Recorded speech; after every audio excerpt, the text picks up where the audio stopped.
Hello, আমার টিন্ডোরা, তোমরা কেমন আছো? আজ আমি তোমাদের জন্য আরেকটি সিরিজ নিয়ে এসেছি, যা ড্রামা, প্রেমিক, বিষাক্ত বন্ধু আর আরো অনেক চমকে ভরা। আমার সঙ্গে থেকো আর নিচের স্পয়লারগুলো শোনো। সিরিজটি শুরু হয় এক তরুণী ছাত্রীকে দিয়ে, যার নাম হান ইউল। সে তার প্রেমিক গারাম এর সঙ্গে দিন কাটানোর জন্য প্রস্তুতি নিচ্ছে। সেই তরুণকে সে কয়েক বছর আগে চিনেছিল, যখন সে স্কুল থেকে ফিরছিল। সেদিন নায়িকা বুঝতে পারে যে কেউ তাকে অনুসরণ করছে, আর যখন সে ঘুরে দাঁড়িয়ে জানতে চায় কে, তখন গারাম তার কাছে এসে তার ফোন নম্বর চায়। যেহেতু হান ইউল ছিল তরুণী এবং প্রেমের ব্যাপারে অনভিজ্ঞ, তাই সে এক মুহূর্ত দ্বিধা না করে তার সঙ্গে সম্পর্কে জড়াতে রাজি হয়ে যায়। আর তখন থেকেই তারা একটি সুন্দর জুটি। সাক্ষাতের জায়গায় পৌঁছে নায়িকা কয়েক মিনিট ধরে অপেক্ষা করতে থাকে, কিন্তু তার প্রেমিকের কোনো খবর পায় না। তাই সে তাকে একটি বার্তা পাঠানোর সিদ্ধান্ত নেয়। তবে পরে সে মতো বদলে সেটি মুছে ফেলে, কারণ সে তাকে চাপ দিতে চায় না। ঠিক সেই সময় হানি ইউ এল এর এক বন্ধু, যার নাম হোজুং, যে তার প্রেমিকা HW এর সঙ্গে হাঁটছিল, তার কাছে এসে কিছুক্ষণ কথা বলে আর তাদের সঙ্গে হাঁটতে যাওয়ার আমন্ত্রণ জানায়। তবে নায়িকা সেখানেই থেকে তার প্রেমিকের জন্য অপেক্ষা করার সিদ্ধান্ত নেয়, কিন্তু শেষ পর্যন্ত রাত হয়ে যায় আর গারাম আর আসে না।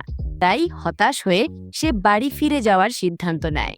ফিরে যাওয়ার পথে হান ইউল দূর থেকে তার প্রেমিক গারাম কে আরেকটি মেয়ের হাত ধরে হাঁটতে দেখে, তাই সে বুঝতে পারে যে সে তাকে প্রতারণা করছিল আর কেবল তার সঙ্গে খেলছিল।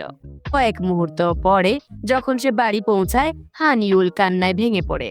পরের সকালে সে গারামের সঙ্গে সম্পর্ক ভেঙে দেওয়ার সিদ্ধান্ত নেয়, আর সে নিজেকে সাফাই দেওয়ার চেষ্টা করে, বলে যে তার বাবা হাসপাতালে অসুস্থ ছিলেন। উফ, কি নির্লজ্জ! এরপর নায়িকা ঘুরে দাঁড়ায় এবং তার এক সহপাঠী উহিউন এর সঙ্গে ধাক্কা খায়, আর সে হান ইউ এল কে জিজ্ঞেস করার পর যে সে গারামের সঙ্গিনী কিনা, গারাম তার দিকে উস্কানিমূলক কথা ছুড়ে দেয়। হান ইউ এল এর মুখে এই কথা শোনার পর যে সে এইমাত্র তার সঙ্গে সম্পর্ক ভেঙেছে, সে একটি কথাও না বলে সেখান থেকে চলে যাওয়ার সিদ্ধান্ত নেয়। ক্লাসে পৌঁছে শিক্ষক তার ছাত্রদের বলেন যে তারা যেন ইনস্টিটিউট তাদের জন্য যে কার্যক্রম আয়োজন করেছে তাতে অংশ নেয়। তাই ছাত্ররা কোনো কার্যক্রমটি তাদের সবচেয়ে ভালো লাগে তা নিয়ে আলোচনা শুরু করে। তখন হান ইউল তার বন্ধু হোজুংকে একসঙ্গে ভ্রমণের নাম লেখানোর প্রস্তাব দেয়। তাই যদিও তার প্রেমিকা হুয়া তাকে বলে যে সে জাদুঘরে যেতে চায়, তবুও তরুণটি নায়িকার কথাই শোনে আর তার সঙ্গে যাওয়ার সিদ্ধান্ত নেয়। বের হওয়ার সময় হুয়া যা ঘটেছে তাতে স্পষ্টভাবেই বিরক্ত দেখায় আর হোজুংকে উপেক্ষা করতে শুরু করে। তবে ঠিক তখনই হান ইউল গারামের সঙ্গে ঘটে যাওয়া ঘটনাটি মনে করে কাঁদতে শুরু করে, আর তরুণটি তার খোঁজ নিতে এগিয়ে যায়, যা তার প্রেমিকার ঈর্ষা উস্কে দেয়। সে মনে করে যে সে তার চেয়ে হান ইউ এল কে নিয়েই বেশি চিন্তিত। পরে রাতে যখন হান ইউল তার বাড়িতে থাকে, গারাম তাকে একটি বার্তা পাঠায়, জানায় যে তার মানিব্যাগ তার কাছে আছে, কারণ তাকে ছেড়ে যাওয়ার পর HYUN এর সঙ্গে ধাক্কা খেয়ে সেটি তার হাত থেকে মাটিতে পড়ে গিয়েছিল। তাই পরের দিন যখন নায়িকা সেটি নিতে যায়, তার প্রাক্তন প্রেমিক তার কাছে অনুরোধ করে যেন সে আবার তার কাছে ফিরে আসে, আর তাকে নিশ্চিত করে যে সেদিন রাতে যার সঙ্গে ছিল সে শুধুই একজন বন্ধু ছিল। জবাবে হান ইউল তাকে জানায় যে সে তার কথায় বিশ্বাস করে না আর স্পষ্ট করে দেয় যে সে আর তার কাছে ফিরবে না। তখন উহিউন তার কাছে এসে তাকে একটু পানি দেয় আর তারা একসঙ্গে ক্লাসে চলে যায়। সেখানে শিক্ষক তাদের ভ্রমণের বিস্তারিত বোঝান, আর কিছুক্ষণ পর তারা ভ্যানে করে সমুদ্র সৈকতে রওনা দেয়। সেখানে পৌঁছে যখন কয়েকজন ছাত্র নিজেদের মধ্যে তর্ক করছে, হান ইউল একা একা তীর ধরে হাঁটতে চলে যায়। তবে কয়েক মিনিট পর উহিউন আবার তার কাছে এগিয়ে আসে, আর তারা বসে কথা বলার সময় নায়িকা তাকে জানায় যে তার এই আচরণে সে বিস্মিত, কারণ সে সবসময় একা থাকে আর কারো সঙ্গে কথা বলে না। এতে তরুণটি রেগে যায়, খারাপভাবে প্রতিক্রিয়া দেখায় আর তাকে চলে যেতে বলে যাতে সে একা থাকতে পারে। আমি হান ইউ এল কে মনে মনে বলতে দেখছি, আমি তো শুধু বলছিলাম। সেই সময় তাদের সহপাঠীরা বুঝতে পারে যে হান ইউল আর HYUN এর কোনো খোঁজ তারা জানে না, তাই তারা তাদের খুঁজতে যাওয়ার সিদ্ধান্ত নেয়। আর অন্যদিকে হুয়া সন্দেহ করতে শুরু করে যে তার প্রেমিক নায়িকার প্রেমে পড়েছে। এইভাবে তরুণটি জায়গাটি ছেড়ে যায় আর দূর থেকে দেখে যে উহিউন হান ইউ এল কে কক্ষগুলোর দিকে যাওয়ার পথে হোঁচট খাওয়ার পর তাকে বাঁচাতে পেরেছে। তাই সে স্বস্তি নিয়ে ফিরে যায়, কারণ এখন সে জানে যে সে ভালো আছে। এরপর নায়িকা ইউএন এর কাছে যাওয়ার সিদ্ধান্ত নেয় তাকে ঘটে যাওয়া বিষয়টির জন্য ধন্যবাদ জানাতে। কিন্তু যেহেতু সে ফোনে কথা বলছিল, তাই তরুণটি ভাবে যে তার উদ্দেশ্য কথা শোনা আর খারাপ ব্যবহার করে তাকে চলে যেতে বলে। পরের সকালে হিউন এক দুঃস্বপ্ন থেকে জেগে ওঠে, যেখানে সে মনে করে যে তার জন্মদিনের দিনই তার বাবা মা মারা গিয়েছিলেন। আর বুঝতে পেরে যে আজ তার জন্মদিন, সে গির্জায় গিয়ে তাদের স্মৃতির প্রতি শ্রদ্ধা জানানোর সিদ্ধান্ত নেয়। অন্যদিকে হানিউল আর তার সহপাঠীরা, যারা তাকে চমকে দেওয়ার জন্য ইনস্টিটিউটে অপেক্ষা করেই থেকে যায়, কারণ সে আর আসে না। আর বের হওয়ার পর নায়িকা তাকে কয়েকটি বার্তা পাঠায়। এরপর হানিউল দূরে গারামকে দেখে আর দৌড়ে সরে যেতে থাকে, যাতে সে আর কখনো তার কাছে আসতে না পারে। ঠিক সেই সময় সে দেখে যে হিউন হাঁটছে আর কি হচ্ছে তা জানার জন্য তাকে অনুসরণ করার সিদ্ধান্ত নেয়। আর এভাবেই সে তাকে অনুসরণ করতে করতে গির্জা পর্যন্ত পৌঁছে যায়। আর বাইরে থেকে সে তার আর পুরোহিতের কথোপকথন শুনে ফেলে, যেখানে তার বাবা মায়ের মৃত্যুর কথা হচ্ছিল। আর সে আবিষ্কার করে যে এটাই তার আচরণের কারণ, আমি মিথ্যে বলছি। বের হওয়ার পর হানিউল তার কাছে কথা বলতে এগিয়ে যায়। আর যদিও সে এমন ভান করে যেন কিছুই জানে না, তবুও সে স্বীকার করে যে সে জানে সে তাকে অনুসরণ করছিল। এই ছেলেটা তো একেবারে নিনজা। ঠিক সেই সময় হিউন পুরোহিতের সঙ্গে একটি কথোপকথন মনে করে, যেখানে সে স্বীকার করে যে ইদানিং এল এর সঙ্গে থাকলে সে সুখী বোধ করে। তবে যখন পুরোহিত তাকে বলেন যে তার একমাত্র উদ্দেশ্য হলো তাকে আবার সুখ ফিরে পেতে সাহায্য করা, তখন সে প্রবল হতাশায় জবাব দেয় যে সে কারো সাহায্য চায় না, আর সেখান থেকে চলে যায়। এইভাবে বাড়ি পৌঁছে নায়িকার কাছ থেকে আবারও তার খোঁজ নিয়ে পাঠানো একটি বার্তা পেয়ে আর তার সঙ্গে নিজের ঝগড়ার কথা মনে করে তরুণটি কান্নায় ভেঙে পড়ে। পরের দিন যখন হানিউল ইনস্টিটিউটে আসে, গারাম আবার তার কাছে এসে তাকে বলে যেন সে তার কাছে ফিরে আসে। আর নায়িকার কাছ থেকে আবার প্রত্যাখ্যাত হওয়ার পর সে তার ইচ্ছার বিরুদ্ধে তার হাত চেপে ধরে আর বলে যে ভালোয় ভালোয় না ফিরলে জোর করেই তাকে ফিরিয়ে নেবে। তবে নায়িকার এক বান্ধবী এই দৃশ্যটি দেখে ফেলে আর তাকে গারামের হাত থেকে আলাদা করতে সক্ষম হয়। অন্যদিকে হিউন যখন ক্লাসের দিকে হাঁটছিল, ইউং তার কাছে এসে বলে যে আগের দিন তারা তার জন্য একটি সারপ্রাইজ পার্টির আয়োজন করেছিল, কিন্তু তরুণটির মধ্যে যা ঘটেছে তা নিয়ে সামান্যতম আগ্রহ না দেখে ক্ষোভে ভরে সে তাকে মারার হুমকি দেয়। কিন্তু শেষ পর্যন্ত হিউন তার দিকে পিঠ ফিরিয়ে দেয় আর যেন কিছুই ঘটেনি এমন ভাবে ক্লাসে ঢুকে যায়। ক্লাসে ঢোকার পর ছাত্ররা সেই জাদুঘর নিয়ে কথা বলতে শুরু করে, যেখানে হুয়া যেতে চেয়েছিল। আর তারা ইনস্টিটিউট থেকে বের হওয়ার পর হিউন তাকে অনুসরণ করে তার সঙ্গে যাওয়ার উদ্দেশ্যে, আর এল কে জোর করে বাড়ি চলে যেতে বাধ্য করে।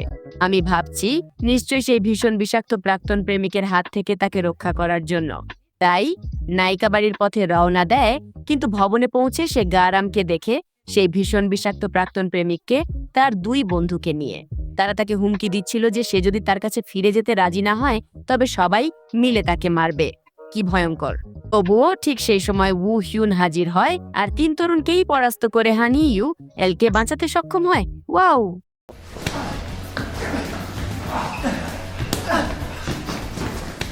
ঘটনার পর আমরা জানতে পারি যে নায়িকার ওপর ওই ফাঁদের মূল পরিকল্পনাকারী ছিল হুয়া, আর তার ঈর্ষার কারণেই সে গারামের সঙ্গে এসব আগেই ঠিক করে রেখেছিল।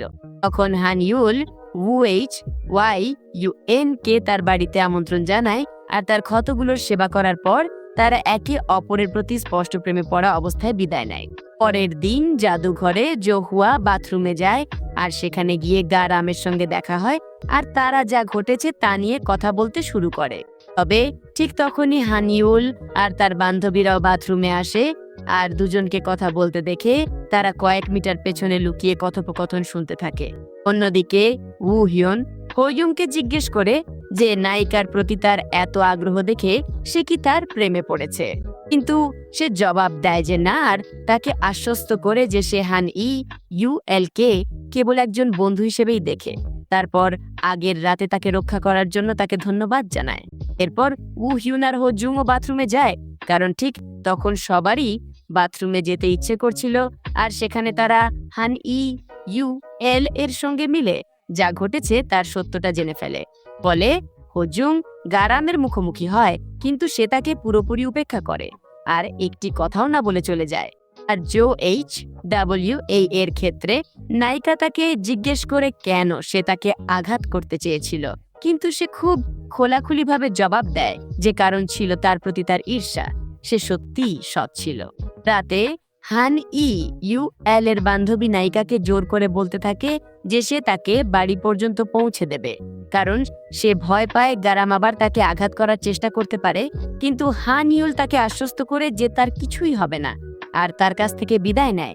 অন্যদিকে হোয়ং তার প্রেমিকার বাড়িতে যায় আর তাকে একটি বার্তা পাঠায়, জানায় যে সে তার জন্য অপেক্ষা করছে, কারণ সে তার খোঁজ না নেওয়ার জন্য ক্ষমা চাইতে চায়। তবে অনেকক্ষণ পরও জোহুয়া আসে না আর তরুণটি সন্দেহ করতে শুরু করে যে তার প্রতি তার অনুভূতিগুলো আর আগের মতো নেই।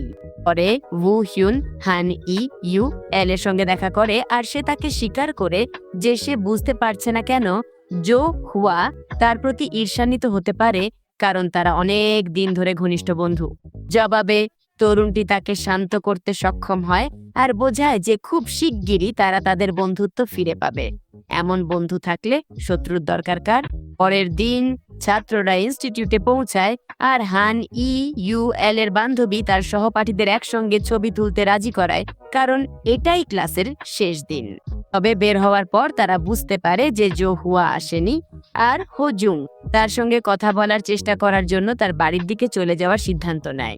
এরপর হান ইউল তার বান্ধবীর হাত ধরে আর তারাও এর বাড়ির দিকে রওনা দেয়। তাই ওয়ু হিউন তাদের অনুসরণ করার সিদ্ধান্ত নেয়। যেখানে পৌঁছে হোয়ুং অবশেষে তার দেখা পায় আর গত কয়েকদিন ধরে তার আচরণের জন্য ক্ষমা চাওয়ার পর সে তাকে চোখের জলে জড়িয়ে ধরে আর এভাবেই তারা তাদের সম্পর্ক আবার শুরু করে। এরপর হান ইউল আর তার বান্ধবীও সেখানে পৌঁছে আর কিছুক্ষণ কথা বলার পর তারাও একইভাবে তাদের বন্ধুত্ব ফিরে পেতে সক্ষম হয়। এদিকে নায়িকার বান্ধবী ওয়াইউ এর সঙ্গে একটি ভিডিও ভাগ করে, যেটি সে নিজেই সেদিন রেকর্ড করেছিল, যেদিন তারা তার জন্মদিনের সারপ্রাইজ পার্টি প্রস্তুত করেছিল।